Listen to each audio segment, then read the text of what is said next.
ജെറമിയ 16-ാം അധ്യായം. ജെറമിയ ഏകാകി. കർത്താവ് എന്നോട് അരുളി ചെയ്തു, ഈ സ്ഥലത്ത് വെച്ച് നീ വിവാഹം കഴിക്കുകയോ നിനക്ക് മക്കളുണ്ടാവുകയോ അരുത്. ഈ സ്ഥലത്ത് വെച്ച് ജനിക്കുന്ന പുത്രീപുത്രന്മാരെ പറ്റിയും അവരുടെ മാതാപിതാക്കളെപ്പറ്റിയും കർത്താവ് അരുളി ചെയ്യുന്നു. മാരകരോഗത്താൽ അവർ മരിക്കും. അവരെ ഓർത്ത് ദുഃഖിക്കാനോ അവരെ സംസ്കരിക്കാനോ ആരുമുണ്ടായിരിക്കുകയില്ല.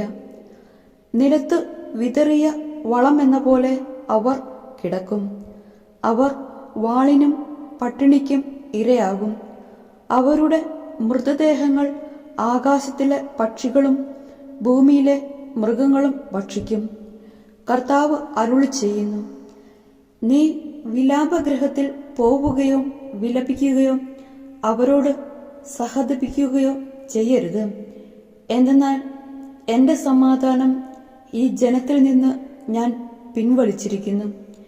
എൻ്റെ സ്നേഹവും കരുണയും അവർക്കുണ്ടായിരിക്കുകയില്ല. വലിയവരും ചെറിയവരും ഒന്നുപോലെ ഈ ദേശത്ത് മരിച്ചു വീഴും. ആരും അവരെ സംസ്കരിക്കുകയില്ല. അവരെക്കുറിച്ച് ആരും വിലപിക്കുകയുമില്ല. ആരും തന്നെ മുറിവേൽപ്പിച്ചും തലമുണ്ടനം ചെയ്തും ദുഃഖമാചരിക്കുകയില്ല. മരിച്ചവരെക്കുറിച്ച് വിലപിക്കുന്നവന് ആശ്വാസമേകാൻ ആരും അപ്പം മുറിച്ചു കൊടുക്കുകയില്ല. മാതാവിൻ്റെയോ പിതാവിൻ്റെയോ വേർപാടിൽ ദുഃഖിക്കുന്നവന് ആരും ആശ്വാസത്തിന്റെ പാനപാത്രം നൽകുകയുമില്ല. വിരുന്ന് നടക്കുന്ന വീടുകളിൽ പോവുകയോ അവരോട് ചേർന്ന് തിന്നുകയോ കുടിക്കുകയോ അരുത്. എന്തെന്നാൽ ഇസ്രായേലിന്റെ ദൈവമായ സൈന്യങ്ങളുടെ കർത്താവ് അരുളി ചെയ്യുന്നു, നിങ്ങളുടെ ജീവിതകാലത്ത് നിങ്ങളുടെ കൺമുമ്പിൽ വെച്ച് തന്നെ ഈ ദേശത്ത് നിന്ന് ഉല്ലാസത്തിന്റെയും ആഹ്ലാദത്തിന്റെയും ആരവവും മണവാളന്റെയും മണവാട്ടിയുടെയും സ്വരവും ഞാൻ ഇല്ലാതാക്കും. ജനത്തോട് നീ ഇത് പറയുമ്പോൾ അവർ ചോദിക്കും, എന്തിനാണ് കർത്താവ് ഞങ്ങൾക്കെതിരായി ഇത്ര വലിയ ദുരിതങ്ങൾ പ്രഖ്യാപിച്ചിരിക്കുന്നത്? എന്താണ് ഞങ്ങൾ ചെയ്ത തെറ്റ്? ഞങ്ങളുടെ ദൈവമായ കർത്താവിനെതിരായി എന്തു പാപമാണ് ഞങ്ങൾ ചെയ്തത്? അപ്പോൾ നീ അവരോട് പറയണം, കർത്താവ് അരുളി ചെയ്യുന്നു, നിങ്ങളുടെ പിതാക്കന്മാർ എന്നെ ഉപേക്ഷിച്ചു.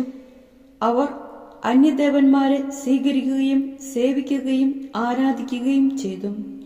അവർ എന്നെ പരിത്യജിച്ചു, എന്റെ നിയമം പാലിച്ചില്ല. നിങ്ങളുടെ പ്രവൃത്തികൾ നിങ്ങളുടെ പിതാക്കന്മാരുടേതിനേക്കാൾ ചീത്തയാണ്. നിങ്ങൾ താന്താങ്ങളുടെ കഠിന ഹൃദയത്തിന്റെ ദുഷ്ടമായ ഇംഗിതങ്ങളെ പിൻചെല്ലുന്നു. എന്നെ അനുസരിക്കാൻ നിങ്ങൾക്ക് മനസ്സില്ല. അതുകൊണ്ട് ഞാൻ നിങ്ങളെ ഈ ദേശത്തു നിന്ന് നിങ്ങളോ നിങ്ങളുടെ പിതാക്കന്മാരോ കേട്ടിട്ടില്ലാത്ത ഒരു ദേശത്തേക്ക് വലിച്ചെറിയും. അവിടെ നിങ്ങൾ അന്യദേവന്മാരെ രാവും പകലും സേവിക്കും. ഞാൻ നിങ്ങളോട് കൃപ കാണിക്കുകയില്ല.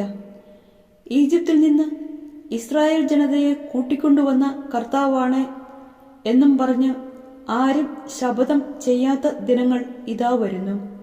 കർത്താവ് അരുളിച്ചു, തങ്ങളെ തുരുത്തിയോടിച്ച ഉത്തരദേശത്തു നിന്നും ഇതര രാജ്യങ്ങളിൽ നിന്നും ഇസ്രായേൽ ജനത്തെ തിരിച്ചു കൊണ്ടുവന്ന കർത്താവാണ് എന്ന് പറഞ്ഞായിരിക്കും അവർ സത്യം ചെയ്യുക.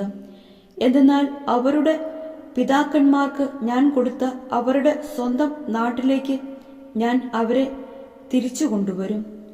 ഞാൻ അനേകം മീൻപിടുത്തക്കാരെ വരുത്തും. അവർ അവരെ പിടികൂടും. കർത്താവ് അരുളി ചെയ്യുന്നു. പിന്നീട് ഞാൻ അനേകം നായാട്ടുകാരെ വരുത്തും. അവർ പർവ്വതങ്ങളിൽ നിന്നും മലമുകളിൽ നിന്നും പാറയിടുക്കുകളിൽ നിന്നും അവരെ വേട്ടയാടി പിടിക്കും.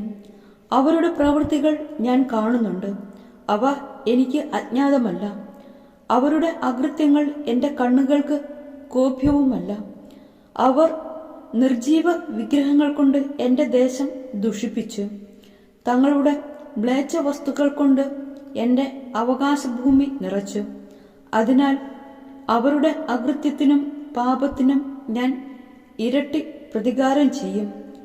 എന്റെ ബലവും കോട്ടയുമായ കർത്താവെ, കഷ്ടദിനത്തിൽ എന്റെ സങ്കേതമേ, ഭൂമിയുടെ അതിർത്തികളിൽ നിന്ന് ജനതകൾ അവിടുത്തെ അടുക്കൽ വന്നു പറയും, ഞങ്ങളുടെ പിതാക്കന്മാർ വ്യാജമല്ലാതെ മറ്റൊന്നും അവകാശപ്പെടുത്തിയിട്ടില്ല, ഉപയോഗശൂന്യമായ വിലകെട്ട വസ്തുക്കൾ മാത്രം.